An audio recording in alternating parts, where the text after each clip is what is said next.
over on the defensive side of the ball, if there's a position group I really wanted to look at, right? And obviously, look, you get the safety in Braylon Womack. You get another safety in Jaden Taylor. That's Kamario's younger brother. It's a good player. So nice additions there.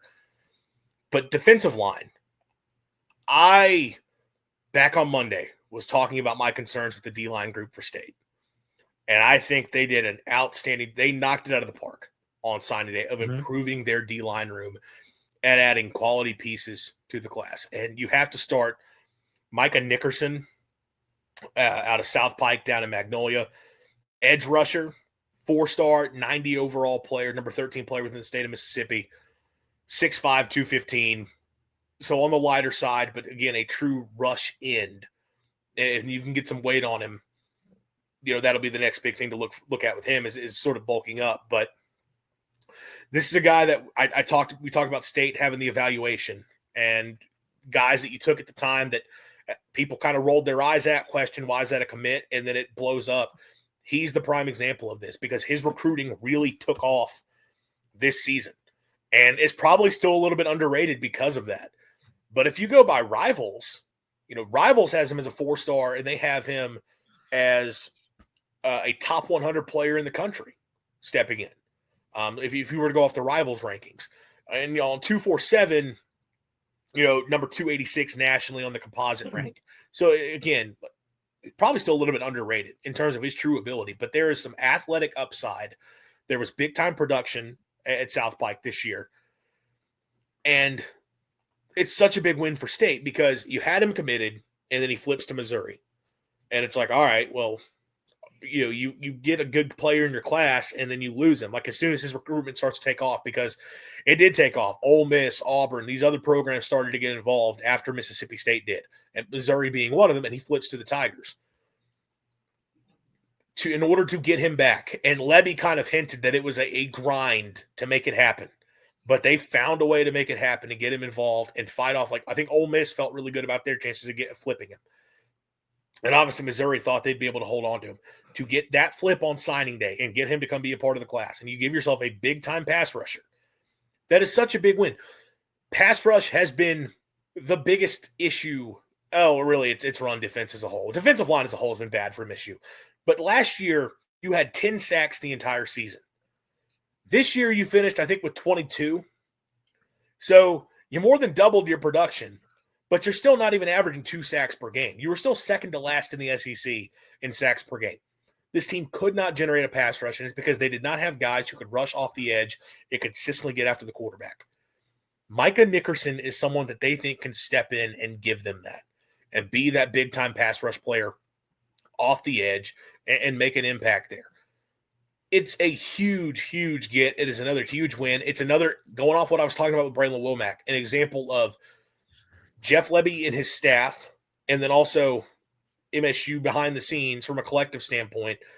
We're going to find a way to get some wins. And just looking at him, if you told me that was the only big signing day win MSU had, if you secured Braylon Womack and then you got Micah Nickerson, man, you would take that.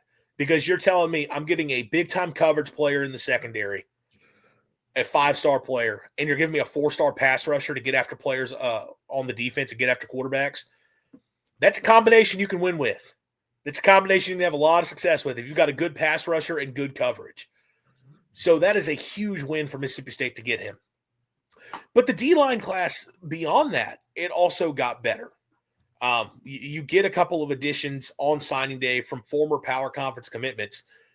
Tico Crittenden, 88 overall 3-star out of Lithonia, Georgia, 6'4", 300.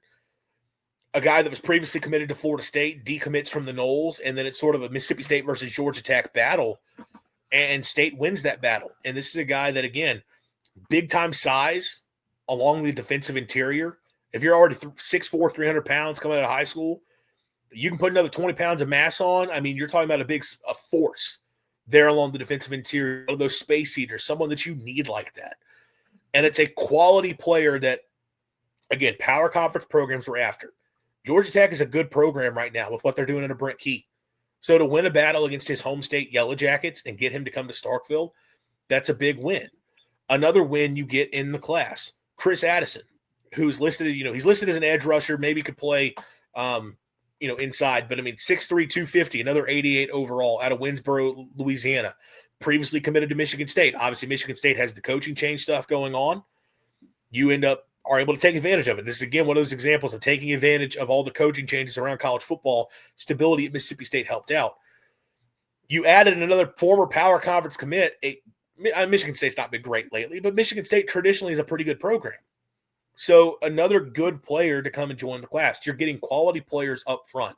And I do need to walk back something I said on Monday and put a hand up and say, I misrepresented a player and didn't give him his fair share and his fair due, because I talked about State's concerns in the D-line class going into Monday, because on Monday they had 2 players committed. And one of those guys was Kaleb Morris out of Mary Montgomery over in Alabama. 3-star, 86 overall, 6'4", 250 along the defensive line.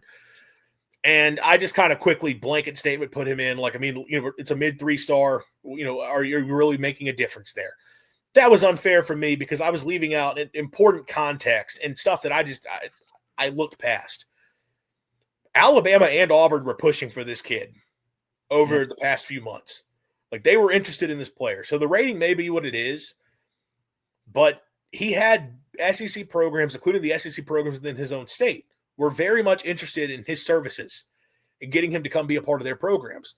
So the fact that Mississippi State was, again, correct on that evaluation early, 2, able to keep him in the class, and 3, proven to be correct on that evaluation.